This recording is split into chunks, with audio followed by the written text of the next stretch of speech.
여러분 반갑습니다. 2020년도 군무원 시험 행정학 강의를 하기 위해서 이 자리에 섰습니다. 이 군무원 시험의 이 출제 경향이 2020년도에 상당히 많이 어려워진 것 같습니다. 그래서 이 시험 보러 갔다 오신 분들 너무 좀 당황스럽기도 하고 그랬을 것 같은데 이제 마음 좀 가라앉히시고 이 강의로 한번 또 정리를 다시 한번 해 주셨으면 좋겠고요. 그 다음에 또 이제 새로이 또 군무원에 도전하기 위해서 이 강의 보고 계신 분들도 있을 텐데 그런 분들은 이 정도면 어려운 시험이구나, 많이 어려운 시험이구나 이렇게 생각하고 한번 또 이렇게 잘 따라와 보셨으면 좋겠습니다. 이번 시간 그래서 뭐든 간에 이제 지나고 난 다음에 제대로 또 이제 이거 뭐 잘 또 이제 정리를 하는 것도 중요하잖아요. 잘 복귀하는 시간을 갖는 것이 중요해서 이 시간 마련을 했고 그리고 성심껏 또 여러분들 필요한 정보를 좀 드리도록 그렇게 하겠습니다. 이 군무원 시험이 행정학만 어려웠던 거는 아닌 것 같아요. 보니까 그죠? 다른 과목들도 상당히 많이 좀 어려웠던 것 같은데 그런 부분들이 뭐 어떻게 보면 좀 이게 좀 짜증 나는 거는 갑자기 어려워지고 그러면 갑자기 쉬워질 때도 마찬가지예요. 그때에도 이게 운이 작용한단 말이에요. 그렇게 되는 것이 조금은 좀 속상하지만 그렇지만 또 이 시험을 나만 본 건 아니잖아요. 뭐 누구나 다 그런 똑같은 처지에 있었을 것이다 생각하시고 그렇게 또 대응을 하시면 될 것 같고요. 앞으로 또 이제 추가적으로 준비하실 때에는 이것이 뭐 이 경향이 내년에도 똑같을 것이다 뭐 이렇게 볼 수는 없습니다. 그러니까 여러분들이 준비하실 때는 그냥 평소와 같은 마음으로 그렇게 공부하시면서 제가 강조해 드리는 것처럼 합격권에 들겠다라는 식의 공부를 일단 좀 하시되 내가 또 이제 그 정도 수준 넘어섰다 할 때는 제시생 같은 경우에는 이 좀 특이한 이런 주제들까지도 잘 한번 정리해 보시는 시간 가지시기를 좀 권해 드립니다. 원래 군무원 시험은 좀 이제 단답형 시험 같은 게 좀 이제 단답형에 해당되는 문항들이 많이 출제가 되기 때문에 그런 것들에서 시간을 좀 많이 절감할 수가 있는데 그런 문제들도 물론 있었습니다. 있었지만은 이제 길이가 굉장히 좀 긴 문제들도 꽤 있었고요. 그리고 잘 모르는 학자들 얘기들이 좀 많이 언급이 좀 됐어요. 그래서 그 학자들 때문에 또 애를 먹었을 수도 있습니다. 그런 거는 또 그런 것대로 또 풀이의 방법, 요령이 또 있으니까 그거 같이 한번 대응해 보면 좋을 것 같고요. 그 다음에 이제 영역별로 봤을 때는 우리 행정학이 1단원에서 7단원까지 있는데 맨 앞에 총론 부분, 기초이론 부분에서 무려 8문제나 출제가 됐습니다. 3분의 1이 거기에 막 몰려 있었다는 것이니까 출제 빈도가 상당히 높았다 이렇게 볼 수가 있는 거죠. 그래도 조금 다행인 것은 왜 앞에 열심히 공부하다 뒤에 가서 좀 힘 빠진 분들 있잖아요. 뒤에가 좀 난 취약해요 하시는 분들도 있을 텐데 그런 분들한테는 또 좀 괜찮았을 그런 이제 상황일 텐데 어쨌건 1단원은 우리가 이제 전체적인 공부를 할 때에 기본이 되는 상식을 이루고 있는 영역이기도 합니다. 그래서 1단원에 대한 공부는 언제나 철저히 해둬야 되는데 마침 또 1단원이 많이 나왔다. 뭐 이렇게 이제 말씀드릴 수가 있을 것 같습니다. 뭐 그런 정도로 이번 시험에 대해서는 한번 정리를 한번 이렇게 해드리고 이제 문제를 이제 제대로 한번 분석해보는 시간으로 넘어가면 될 것 같습니다. 아니 도대체 어려웠다는데 뭐 얼마나 어려웠던 겁니까? 한번 확인해 보도록 하죠. 자, 1번 문제부터 그러면 한번 들어가 보도록 하겠습니다. 네. 자, 1번 문제. 행정학의 기술성과 과학성에 대한 설명으로 옳지 않은 것은 이렇게 나와 있습니다. 뭐 요 대목이야 우리가 맨날 공부했던 부분이에요. 사실은 기술성과 과학성이다. 행정학에서는 이 얘기들이 많이 언급이 되는 바이죠. 그죠? 네, 그래서 기술성과 과학성이라고 하는 것이 요것이 이제 익숙한 표현입니다. 과학성 그랬을 때 대표적인 사람이 누구였냐면은 바로 이제 허버트 사이먼이었겠죠. 그죠? 사이먼이었을 것이고, 그 다음에 기술성이다 그랬을 때는 왈도죠, 왈도. 왈도가 됩니다. 그래서 사이먼의 행정 행태론과 왈도의 신행정론, 이것이 아주 대표적인 것인데, 1번을 보니까 왈도가 practice란 용어로 지칭한 기술성은 정해진 목표를 어떻게 효율성으로 달성하는가 하는 방법을 의미한다 이렇게 얘기를 했는데요. 좀 애매합니다. 이게 왈도는 맞는 것 같은데 일단 왈도는 맞는 것 같은데 이 뒤에 얘기가 맞나?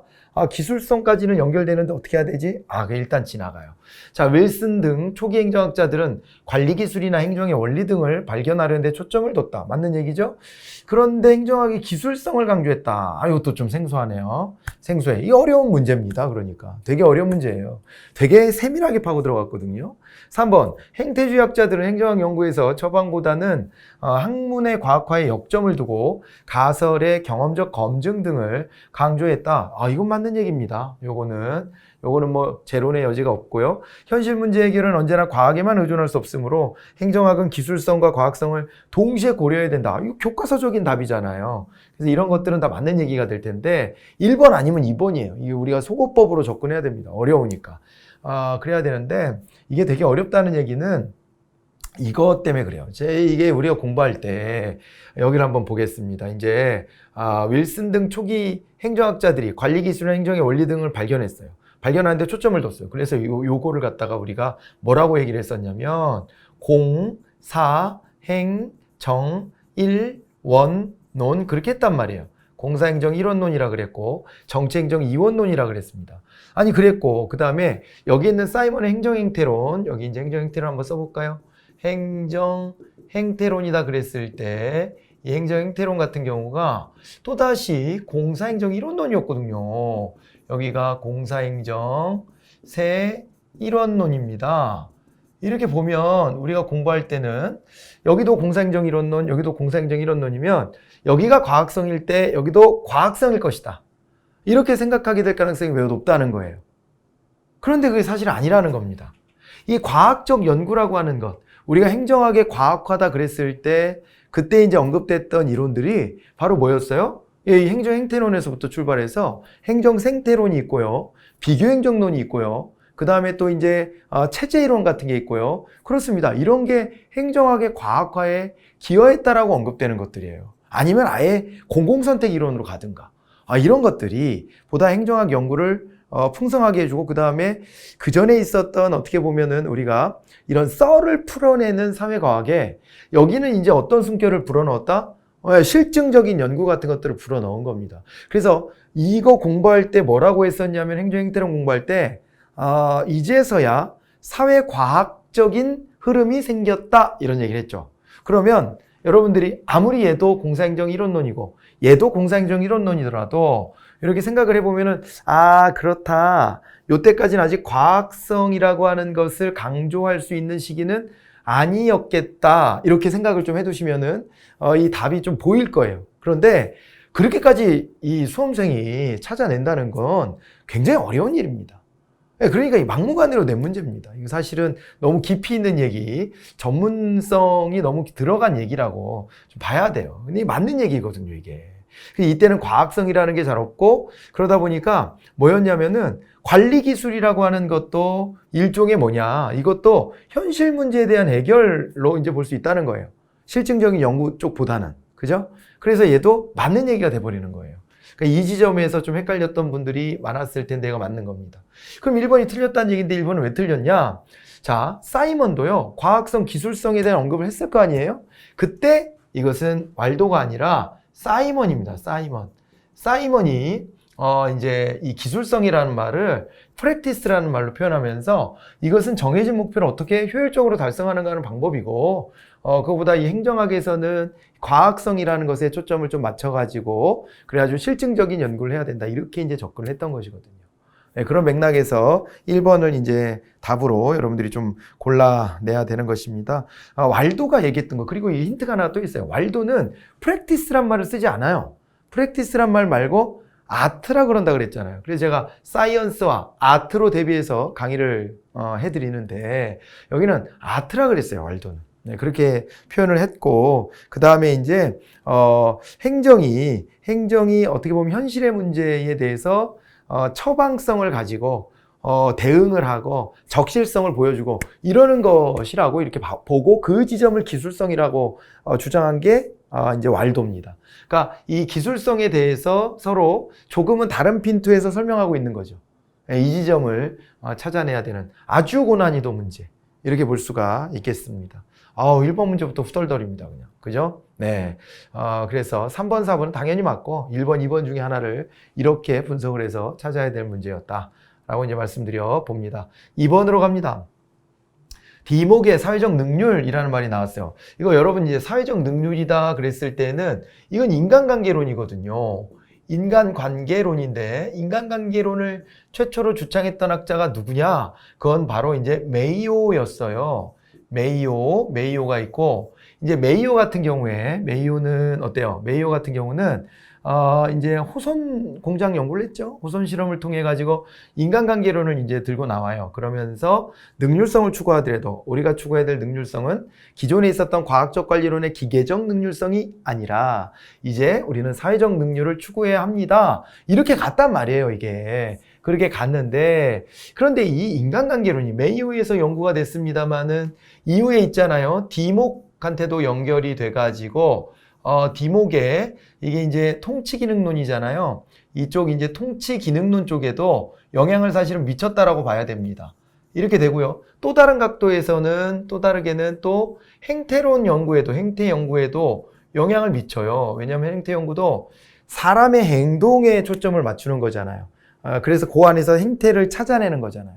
그렇게 되기 때문에 이게 이제 인간이라고 하는 것을 대상화하지 않고 인간을 중심에다 올려놓기 시작했던 이 연구가 통치기능론이나 심지어 행태 연구에도 영향을 줬다. 사실은 보면 이 인간관계론은 그냥 그 이전에 행정관리론의 한 흐름이었고 그 다음에 디목은 결국에는 이 사회적 능력, 인간관계론을 메이오와 공유하지만 디목은 통치기능론으로 가는 것이고 그 다음에 행태 연구는 또 그 다음에 사이먼에 의해 가지고 전개됐던 별개의 이론인데 이게 이제 여기가 인간관계론이라는 게 이렇게 영향을 미쳤다라고 이제 보는 것이죠.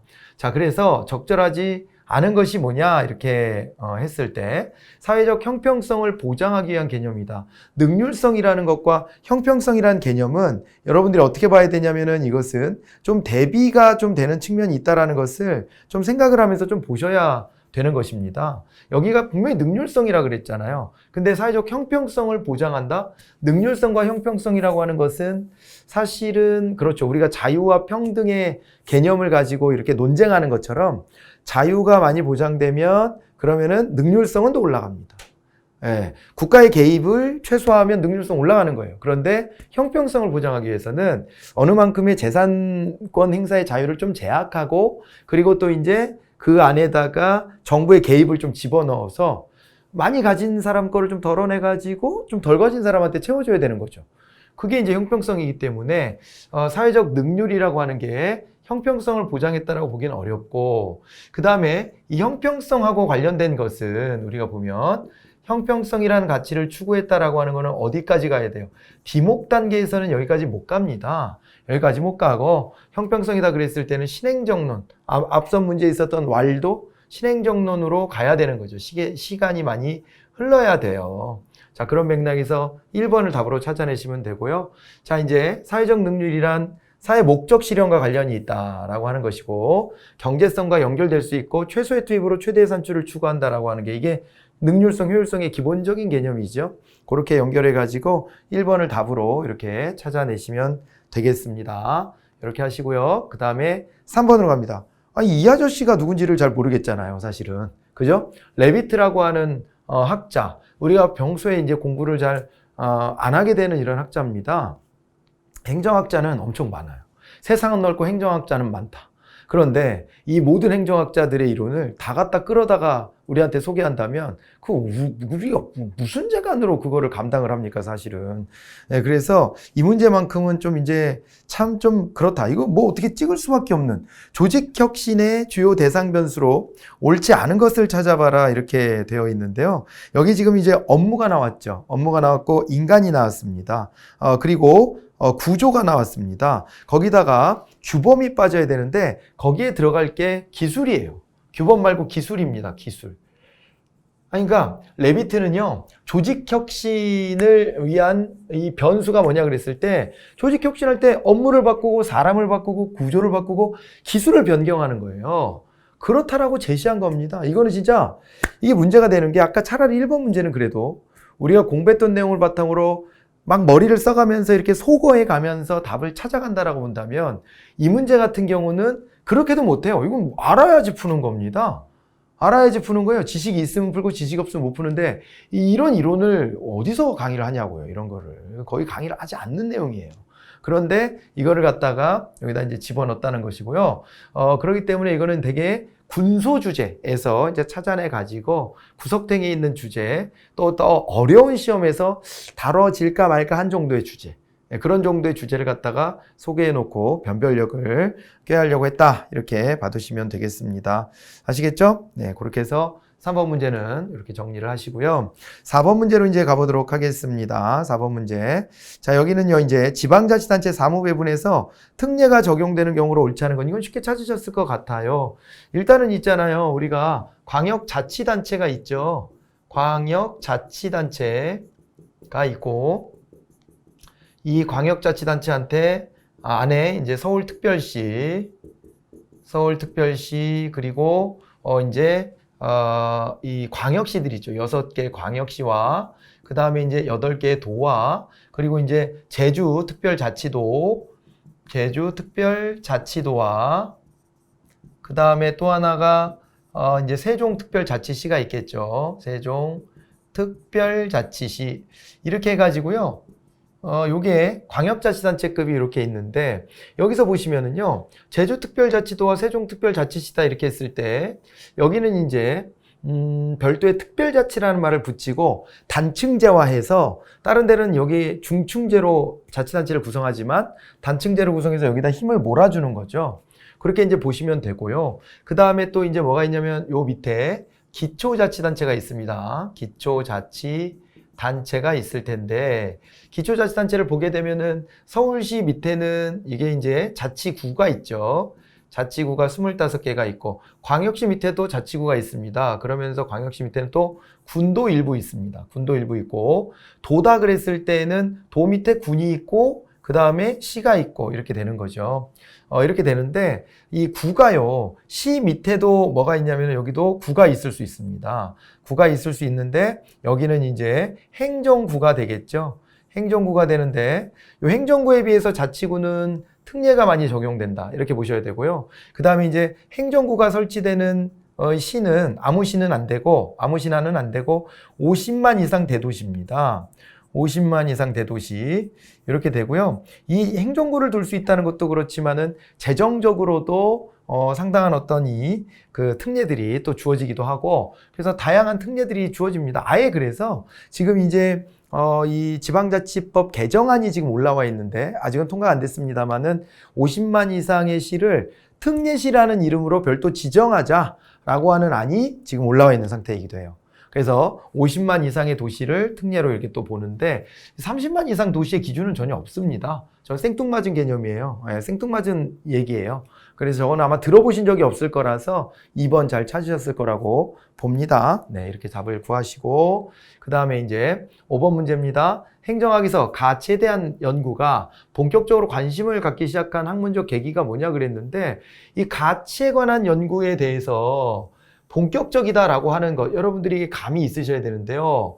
이게 이제 이 가치 지향성이라고 해가지고 공부했던 게 언제죠?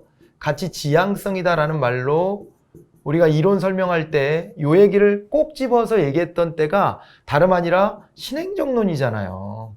신행정론이었고요. 신행정론에서는 어땠었죠? 여기서는요. 앞서서도 지적해 드렸습니다만은 형평성이라는 가치 지향성을 뚜렷하게 갖고 있었단 말이에요. 그렇기 때문에 이 기준을 가지고 그 전에 있었던 행정학 이론이나 이후에 있었던 행정학 이론이나 전부 다 우리가 요 이제 가치가 어떤 게 중시됐는지를 파악은 해보고 있지만 그러나 이 가치의 문제를 가지고 정면으로 부딪혀서 논쟁하고 했던 것은 행정행태론을 비판했던 신행정론이 야 가치 지향성을 그렇게 버리면 어떻게 우리가 하는 어떤 행정행위라고 하는 것들은 분명히 목표의식이 있어야 돼. 그 목표의식을 가지고 그걸 실현해내는 과정이 행정이어야 해. 그게 이제 1번 문제 할 때 제가 그게 이 왈도가 말했던 아트, 기술성이라 그랬잖아요. 예, 그 얘기가 되기 때문에 좀 연결되는 내용인데요. 1번이 바로 이제 답이 되는 것입니다. 신행정론의 시작이라고 하는 것이 여기서는 이제 답이 될 수밖에 없다. 이렇게 봐두시면 되겠습니다. 그리고 또 사이먼 얘기가 이제 나왔습니다. 사이먼 얘기가 나왔는데, 자, 사이먼의 정책 결정, 만족 모형이라고 하는 게 나왔습니다. 정책 결정론에서 만족 모형이 있었습니다. 이것은 좀 현실적인 이론이었죠. 현실적인 이론이다 그랬고, 그렇기 때문에 좀 보수적이다라고 얘기를 했는데, 실제 이제 행정인들을 관찰해 보니 행정인들은 어떻게 움직이는 거예요? 행정인들은요, 이 만족스러운 지점에서 결정을 내리더라. 이 말 아닙니까? 그러니까 우리가 이런 어떤 기존에 있었던 합리 모형, 이거는 현실적이지 못하다 말이에요. 그래서 어떻게 하냐면은 요거는 이제 행정인들이 몇몇 개의 선호하는 대안을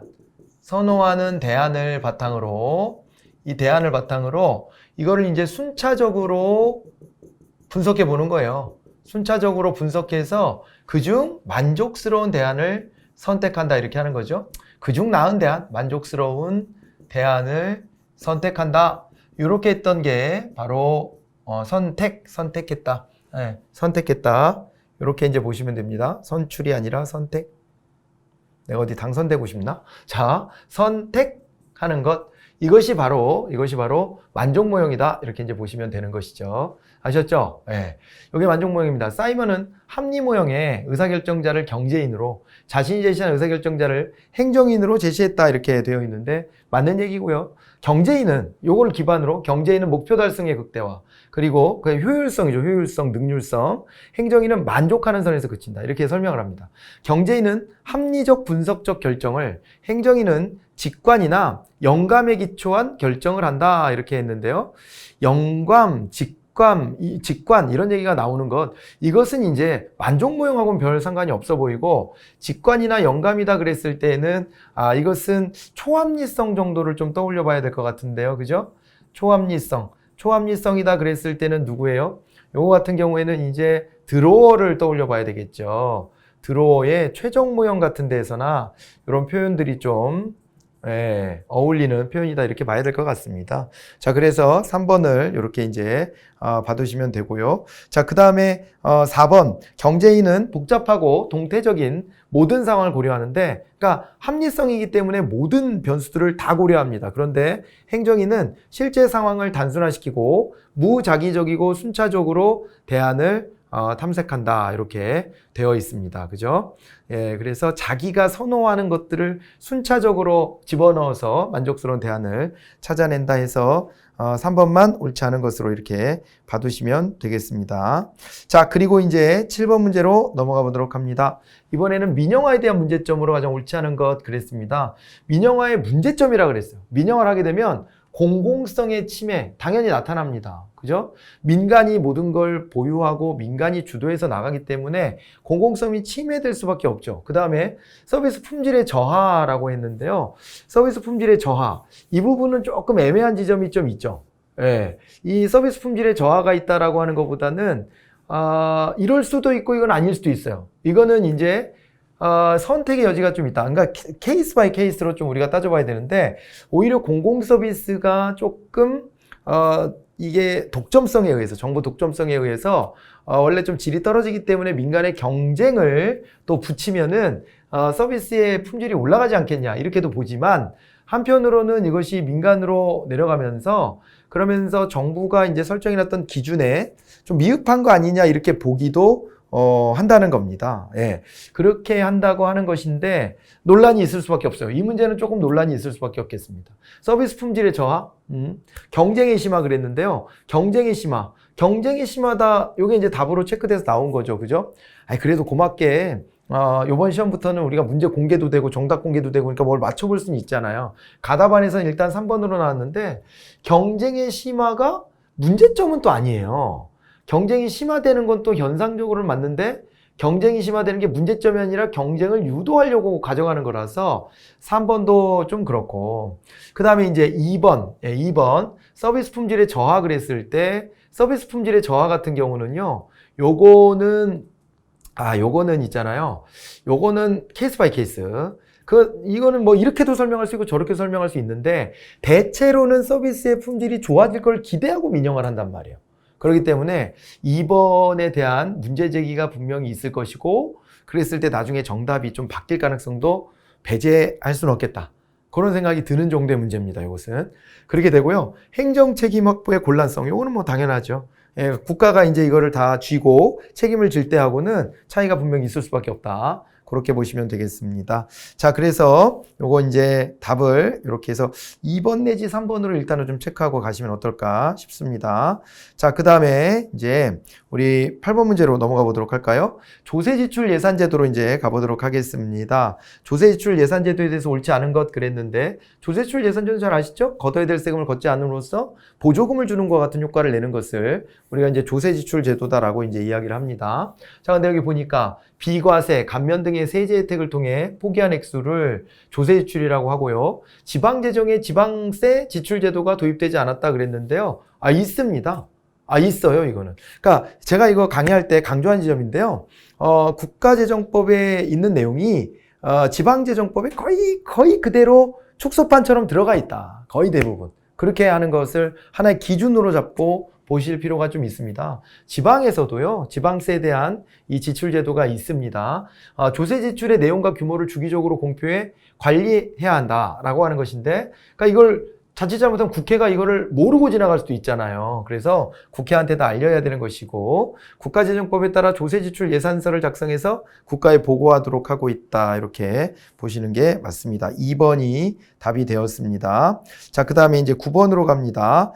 엣지오니의 조직 목표 유형. 이것도 이제 우리가 이제 조직의 유형 있잖아요. 조직의 유형을 구분할 때 여러 기준들이 있는데 뭐 가장 많이 시험에 나오는 거는 단기 전사 임이라고 하는 요 이제 내용 구분이 가장 많이 나오죠. 민츠버그. 예, 그런데 엣지오니의 조직 목표 유형도 있습니다. 조금 어려워지는 시험, 7급 시험 같은 데에서 보통 많이 좀 다뤄질 수 있는 그런 시험에서 이제 여기서 다뤄지는 주제다 이렇게 볼 수는 있는데요.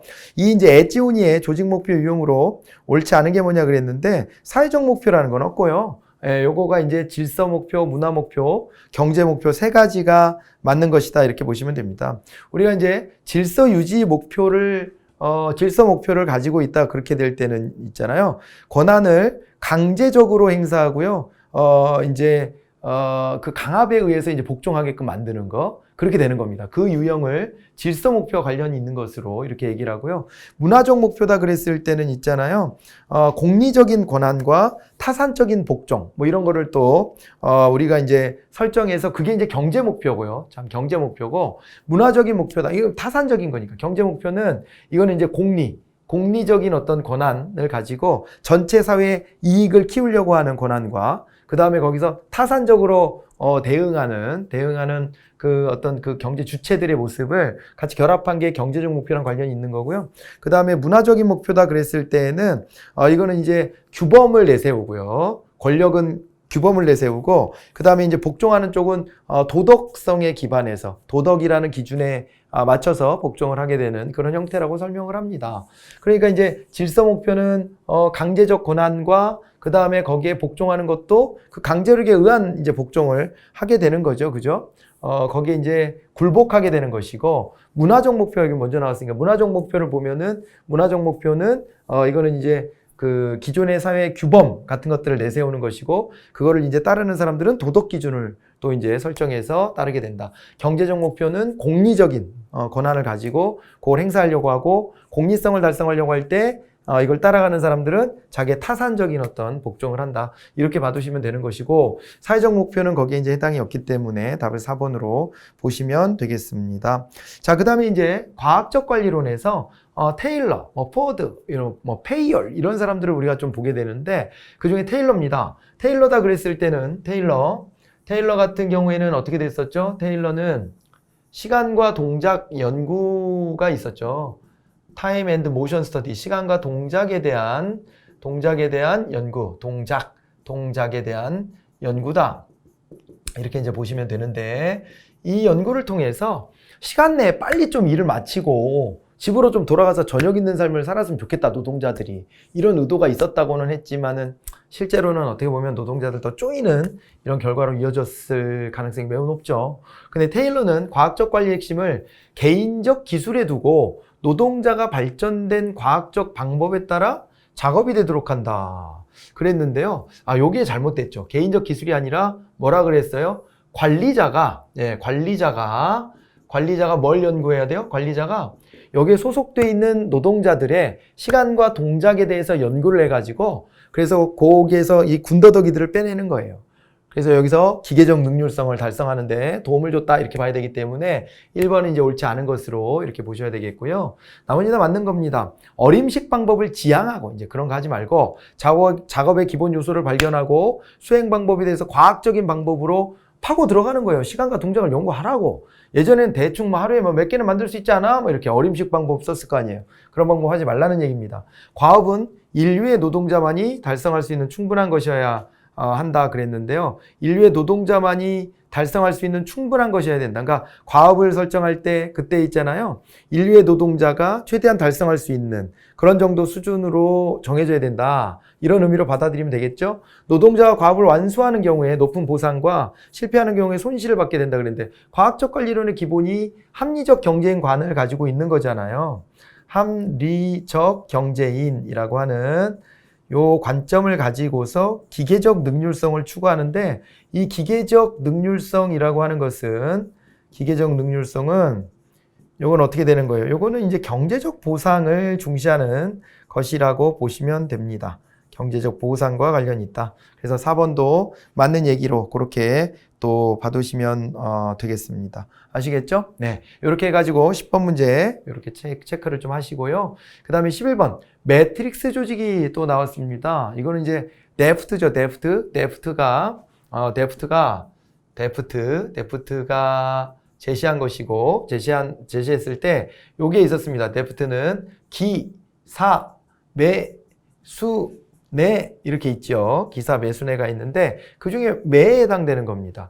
이 매에 해당되는 것으로서 매트릭스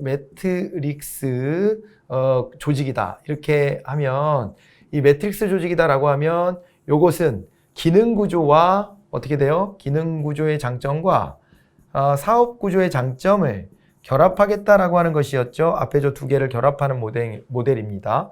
그래서 이 조직이 이제 만들어질 때 이렇게 기능 구조별로도 이렇게 이제 조직이 편성이 이렇게 되고요.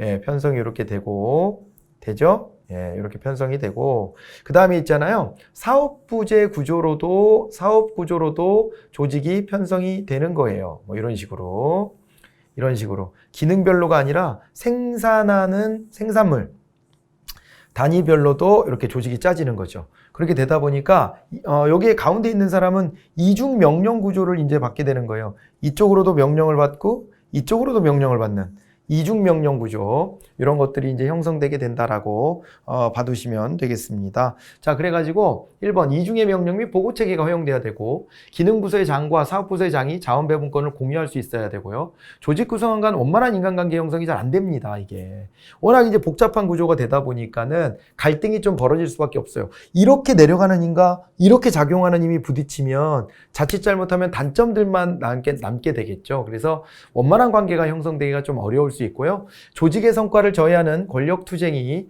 발생하기 쉽다. 이렇게도 보시면 되겠습니다. 그죠? 요게 이제 화학적 결합을 시도하는 거지만은 요게 이제 잘 생각만큼 현실에서는 잘 안 될 가능성이 있다. 이렇게 보시면 되겠습니다. 자, 그 다음에 이제 파슨스 AGIL 기능 파슨스 체제 이론에서 우리가 공부하는 학자예요. 근데 이분도 조직 유형을 또 나눕니다.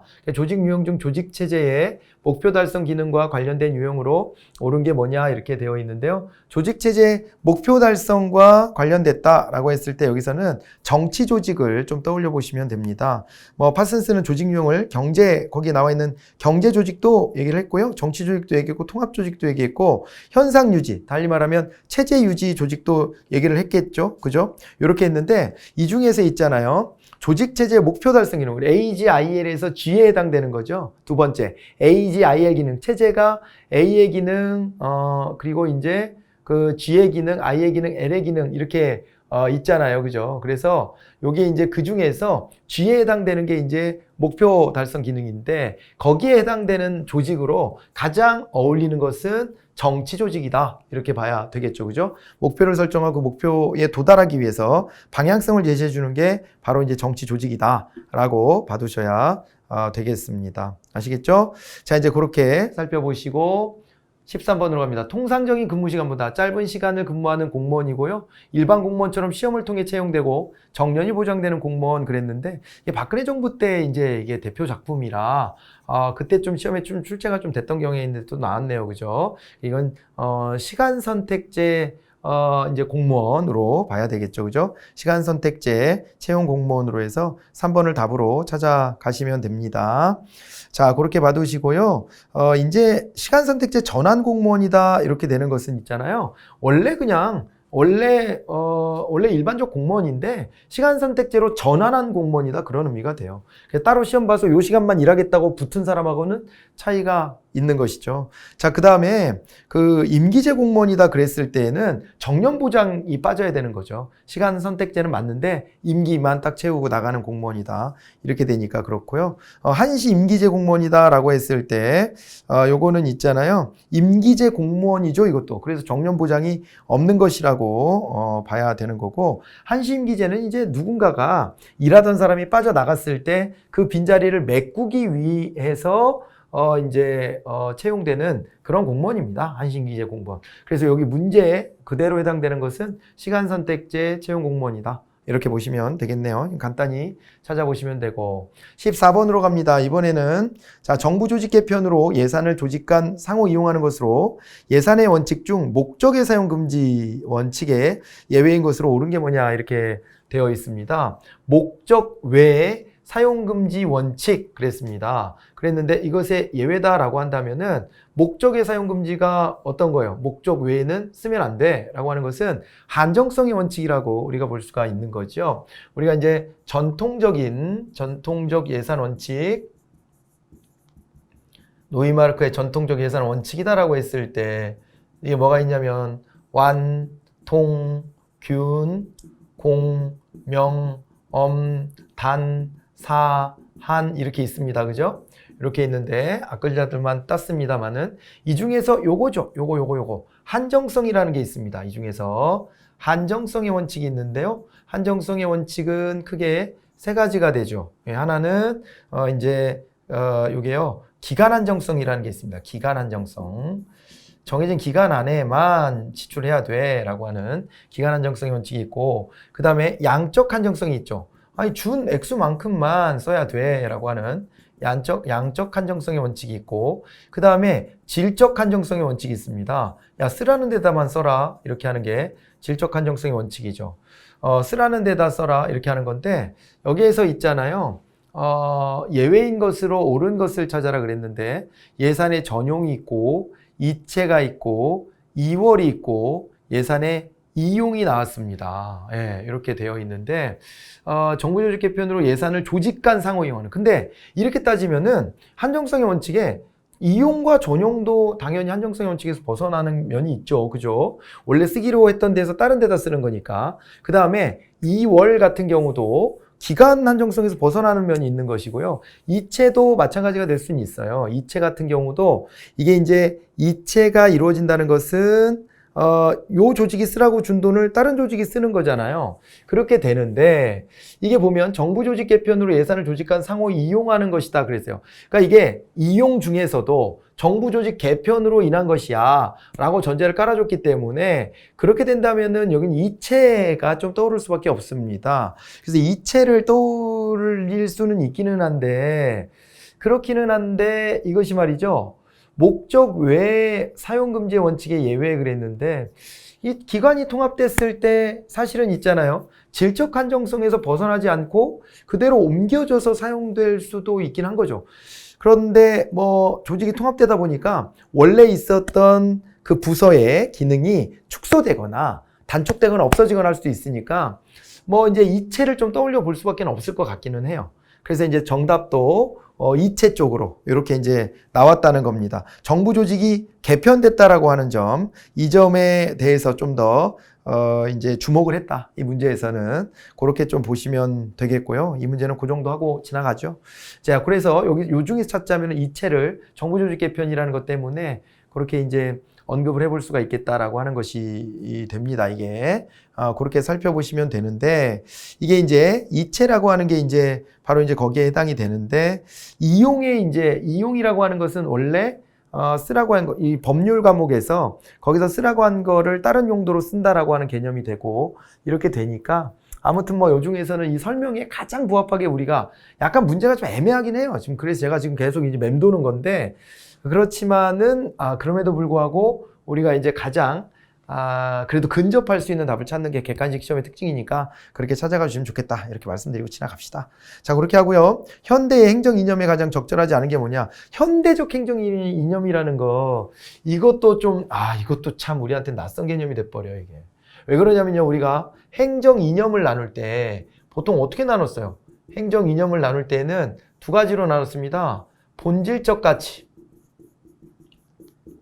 본질적 가치라고 하는 것과 그 다음에 수단적 가치라고 하는 것으로 이게 둘로 나눴지 현대적 행정 이념이다 라고 하는 것은 요거는 이제 일부 학자들이 제기하는 개념일 수 있는 거예요. 그런 개념인 건데 그럼 이게 다른 각도에서 우리가 봐야 되겠다는 것이고 현대적 행정 이념에 적절하지 않은 걸 찾으라 그랬는데 이거 오래된 거죠. 민주성은 오래된 거예요. 오래된 것이고. 그러니까 여기서 옳지 않은 거니까 이게 이제 그렇고 현대적인 거, 가외성, 신뢰성, 성찰성 이런 얘기들이 나왔는데 저런 부분들이 좀 이제 요게 가장 현대적인 개념이다. 현대적인 이념에 해당될 수 있다. 그러니까 시간이 흐르면서 행정의 가치들이 추가되다 보니까 이런 것들이 나왔다. 능률성이나 민주성 같은 것들은 초반에서부터 이렇게 언급됐던 행정 이념으로 이렇게 볼 수밖에 없다는 것입니다. 그래서 이건 일부 학자가 주장하는 바를 문제 그대로 실었어요. 특정 그 행정학 서적에서 뽑아내서 이런 개념이 있는데 니들 이거 알아? 이렇게 이제 질문을 한 거예요. 이게 지금 사실은. 그렇게 했기 때문에 사실은 좀, 이것도 좀 이렇게 우리가 통상적으로 봐왔던 주제하고는 좀 거리감이 있습니다. 그렇게 되는데 여기서 민주성을 답으로 찾아내셨어야 된다. 이렇게 말씀을 드립니다. 자, 이분도 잘 모르겠는 분이에요. 윈터가 제시하는 정책 집행 성과를 좌우하는 주요 변수 이렇게 했거든요. 윈터가 제시하는 정책 집행 성과를 좌우한다. 정책 집행의 성과에 영향을 미치는 변수가 뭐냐? 이걸 윈터라는 학자가 제시했는데 정책 형성 과정의 특성이 무엇인지 정책 형성 과정, 즉 이제 이게 어떤 과정을 거쳐서 이게 의제화 돼가지고 정부 쪽으로 이렇게 넘어 들어왔는가 이것도 좀 봐야 되고 이것이 정책 집행의 성과의 기준이 될 수 있다는 거예요. 이게 그렇게 되고 일선 관료들이 어떤 행태를 보이는가도 중요하다 그랬고요. 이 성과에 조직 상호 간의 집행 행태도 중요하다고 봐요. 그런데 정책 결정자 행태는 빠집니다. 정책 대상자들의 행태는 필요하대요. 근데 결정자는 빠진다 이건데요. 이거는 약간 우리가 촉을 잘 세우면 낯설지만 맞췄을 수도 있지 않을까라고 기대를 좀 해보면 안 될까? 이게 왜 그러냐면 집행이지 않습니까? 집행이고 여기는 결정자이지 않습니까? 결정자는 결정을 해주고 그 다음에는 뒤로 물러서는 거죠. 근데 결정자가 집행 성과를 좌우한다. 이렇게 보긴 좀 어렵잖아요. 그러니까 요거는 이렇게 우리가 낯선 문제가 나오더라도 최대한 하나라도 건져야죠. 건져야 되니까 요거를 매칭을 잘 시켜보시면 됩니다. 그래서 4번이 답이다 이렇게 찾아내시면 됩니다. 그래서 요거를 옳게 바꾸려면 정책 대상 정책 대상 집단의 행태가 어떠냐 이런 식으로 바꿔야지 맞는 얘기가 돼요. 자, 그래갖고 답을 4번으로 보시고 17번으로 이제 가보도록 하겠습니다. 17번으로 넘어가 봅니다. 17번을 보면 시군 통합의 긍정적 효과 그랬습니다. 이것도 요즘에는 뭐 크진 않은데 이 통합을 많이 하진 않는데 우리가 광역행정에서 왜 통합의 방법도 있다 그랬잖아요. 그죠? 통합의 방법. 이제 광역행정의 한 종류인데요. 시군 통합 같은 것들이 한때 굉장히 크게 이제 벌어졌었어요. 시하고 군을 통합해가지고 그래서 이제 시너지 효과를 내겠다는 건데 도농통합이라는 말도 쓰죠. 도시와 농촌 간의 통합 이렇게 되는데요. 행정의 대응성을 제고한다. 대응성은 어떤 요구 사항들을 즉자적으로 이렇게 딱딱 이게 맞춰주는 것인데 통합이 되면은 이게 다뤄야 될 영역도 넓어지고 그러다 보니까 인구도 늘어나고 대응성은 조금 낮아질 수도 있습니다. 그러니까 도시가 원하는 행정의 서비스와 농촌이 원하는 행정의 서비스가 좀 다를 수 있는데 이거를 통합해버렸기 때문에 행정의 대응성은 조금 약화될 수 있는 면도 있다. 그렇게 봐야 될 거고요. 규모의 경제는 되겠죠. 이게 합쳐갖고. 그러니까 뭐 청주시하고 청원군 같은 데가 따로 있다가 합쳐가지고 거기 인구가 지금 뭐 한 84만 5만 이렇게 됩니다. 그러니까 이제 그런 것만 놓고 보더라도 규모의 경제를 실현할 수 있게 된다는 거, 이런 것들은 장점이죠. 규모의 경제는 생산량을 늘림으로써 이 생산에 투여되는 단가를 낮추는 거예요. 예, 단위당 단가가 떨어지는 겁니다. 그걸 말하는 것이고요. 생활권과 행정권의 일치라고 했고요. 생활권과 행정권의 일치. 요거는 그렇죠. 왜냐면 보통 막 옛날에 막 그 춘천 같은 데 보면은 여기가 원래 춘천인데 거기에서 여기 춘천읍만 시로 딱 승격해가지고 춘천읍만 딱 떨어져 나가버려. 그렇게 되면 여기 이 구은 지역이 도너츠처럼 이렇게 뚫려버렸는데 구은 지역의 생활권도 사실은 이 춘천읍 중심으로 형성돼 있었을 거 아닙니까? 아, 그게 춘천시가 돼서 독자적으로 떨어져 나가 버렸다? 이 생활권이 원래 같은데 이 행정 단위는 두 개가 있고, 그러니까 이걸 하나로 통합하면 그러면 이제 생활권과 행정권이 일치할 수 있다, 이렇게 볼 수가 있는 거죠. 광역적 문제 효과적 해결, 광역 행정의 하나의 흐름으로서 이제 통합 방식이라고 하는 것이 이제 있는 것입니다. 최근에는 마산, 창원, 진해가 통합 창원시를 이룬 이런 케이스가 있었습니다. 자, 그렇게 봐두시고 그 다음에 진보주의 정부에서 선호하는 정책으로 가장 적절하지 않은 게 뭐냐 그랬습니다. 진보주의는요, 형평성 같은 것들도 고려를 하고요. 그래서 효율성도 고려하지만 형평성도 같이 고려하고, 진보주의 정부가는 이 시장에다가 무조건 의존할 것만이 아니라 이걸 시장에서 잘 못하는 부분들을 개선해줘야 된다라고 하는 측면들을 이제 강조한단 말이에요. 그래서 조세 감면의 확대 그랬는데, 조세 감면 확대는 보수주의죠. 정부가 끼어들지 말라라고 얘기할 때 세금도 좀 덜 걷어라, 이렇게 하는 겁니다. 조세 감면의 확대하고는 거리가 멀어서 1번이 바로 답이 되고요.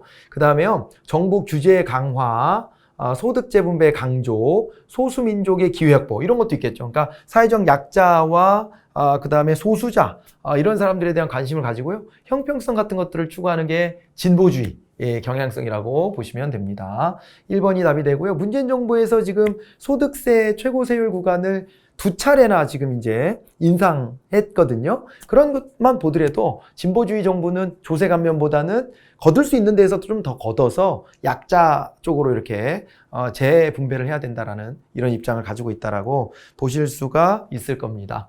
자, 그 다음에 옴부즈만 제도에 대한 설명을 옳지 않은 것 그랬는데, 스웨덴에서 처음 도입된 제도고요. 행정 내부 통제 한계를 보완하는 제도다, 이렇게 했는데, 이 방식 자체가 원래는 스웨덴에서 처음 도입이 되면서 이게 이제 국회 내에 설치를 하고, 그러고 난 다음에 외부 통제 하나의 수단으로 쓰는 것인데요. 내부 통제 한계를 보완하기 위해서 도입됐다. 원래 취지가 역사성으로 봤을 때 그렇게 돼 있는 건 아니고, 이거는 이제 그 권력에 대한 견제 차원에서 애시당초 외부 통제 목적을 가지고 만들어진 제도다, 이렇게 보는 게 맞습니다.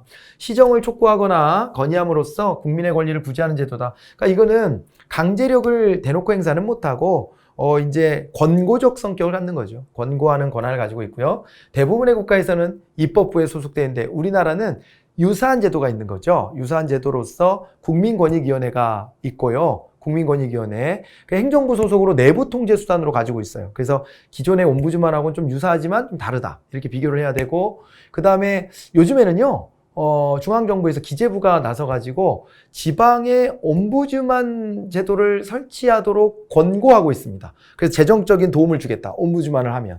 요즘에 이게 추구되고 있는 최신 따뜻한 행정의 소식입니다. 그런 것들도 있으니까 참고 삼아서 한번 들어두시고 지나가시면 될 것 같습니다.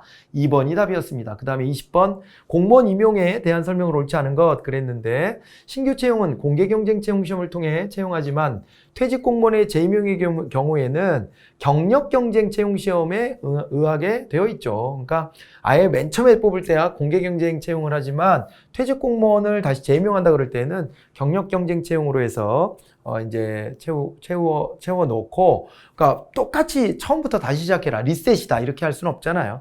전입은 국회행정부, 지방자치단체 등 서로 다른 기관에 소속되어 있는 공무원의 인사이동, 이걸 이제 전입, 전출, 완전히 이제 관장하는, 공무원 조직을 관장하는 게 다른 기대로 넘어가 버리는 거예요. 그러니까 우리가 이게 전입 말고 이제 또 뭐가 있냐면 전보, 같은 직렬 내에 움직이는 거고요. 그 다음에 전보가 있고, 그 다음에 또 이렇게 전입이다 그랬을 때는 이거는 이제 아예 관장하는 기관 자체를 옮겨버리는 것이라고 이렇게 보셔야 됩니다. 또 하나가 있죠. 전직이라고 하는 게 있어요. 전직이다 그럴 때는 그때는 이제 이 공무원 조직을 관장하는 그 바운다리는 벗어나지 않는데 이 안에서 직렬을 바꿔서 옮겨가는 거예요. 그래서 전직을 할 때는 전직 시험을 보는 것을 또 원칙으로 하고 있기도 합니다. 자, 고위공무원이나 그에 상응하는 계급으로의 승진은 능력과 경력을 고려해서 5급으로의 승진은 별도의 승진 시험을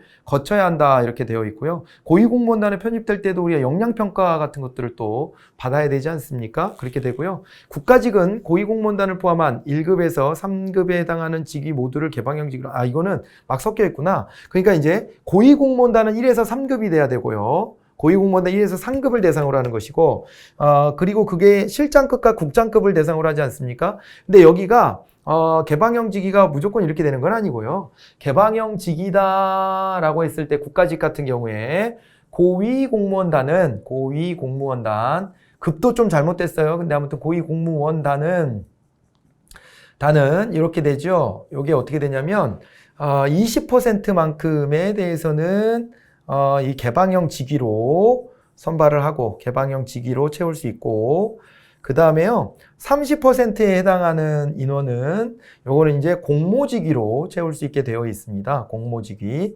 나머지 50%가 이제 부처 자율직위가 되고 그 다음에 이제 과장급 공무원이 있지 않습니까? 과장급 공무원을 보면 과장급은 이제 여기에 20% 이렇게 됩니다. 20%. 그렇기 때문에 이게 여기에 해당되는 고위공무원단을 포함한 1, 2급에 해당되는 직위 모두를 개방형 직위로 해라. 이런 근거는 없어요. 그러니까 고위공무원단으로 편입된 사람들 중에 20%를 개방형 직위로 하도록 하고 있는 거죠. 그래서 요거는 4번은 틀린 얘기로 보시면 되겠네요. 자, 그래서 4번을 답으로 이렇게 찾으시고요. 21번으로 이제 가보도록 하겠습니다. 예산 집행의 신축성을 확보하기 위한 제도에 대한 설명 5,000원. 이건 너무 주워먹는 문제죠. 원래 이런 게 좀 여러 개가 나와줘야 되거든요. 딱 봐도 예산의 재배정입니다. 배정과 재배정은 예산 집행의 요거는 이제 통제를 위한 수단으로 아주 대표적으로 우리가 꼽고 있는 제도다. 그렇게 보셔야 되고요. 그 다음에 22번 우리나라 지방자치법이 인정하는 주민 직접 참여 제도로 옳은 것이 뭐냐 그랬는데 여기서 주민총회는 우리나라 없잖아요. 없고 주민참여 예산제도는 있지만은 지방자치법에 근거를 두고 있다라고 보긴 좀 어렵고 그러면 주민발안, 주민소환, 주민투표, 주민감사 청구 이게 다 들어가요.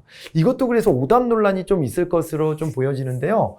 이게 답은 3번으로 아마 나왔죠? 주민투표하고 주민감사 청구 그랬는데 우리 주민 직접 참여 제도에 주민발안 이게 바로 조례 제정 및 개폐 청구 제도잖아요. 이것도 포함해서 보는 게 통상적인 견해예요. 근데 아마 이건 출제자가 주민발안은 제안만 할 뿐이지 이것을 가지고 직접 결정을 못하는 거 아니냐 이렇게 좀 구분하려고 했던 것 같습니다. 그래서 아무튼 이 오답이 될 가능성이 있다 이렇게 또 말씀드리는데 여러분 있잖아요. 그러나 여러분들 입장에서는 이런 것도 답을 찾을 때는 그런 것들 가지고 이게 뭔 차일까 하면서 출제자의 의도를 한번 좀 생각해 보는 것도 좀 필요해요. 우리는 문제를 풀어야 되는 슈퍼을이에요. 어쩔 수 없습니다. 그래서 이쪽으로 이렇게 생각을 한번 가져가 보시는 게 좋았을 것이다. 이렇게 말씀은 드리지만은 그렇지만은 이제 아무튼 일본도 이게 통상적으로 지금까지 출제되었던 경향에 보면 주민발안도 이제 포함돼야 되는 게 아니냐. 근데 이제 지방자치법이라고 했으니까 같은 주민참여제도여도 주민참여 예산제도는 말하기가 어렵고 주민총회 같은 경우는 요거는 우리나라에서는 하지 않는 제도 이렇게 보시면 되겠습니다. 자, 그 다음에 이제 23번으로 갈까요? 23번 거꾸로 눌렀습니다. 자, 23번. 역관주의 인사제도가 필요한 이유. 역관주의는 이제 정당 충성도에 따라서 관리를 임용하는데 행정의 안정성과 계속성하고는 거리가 멀죠. 행정의 안정성을 깨트리죠. 정권이 바뀌면 관료들이 싹 다 바뀌지 않습니까?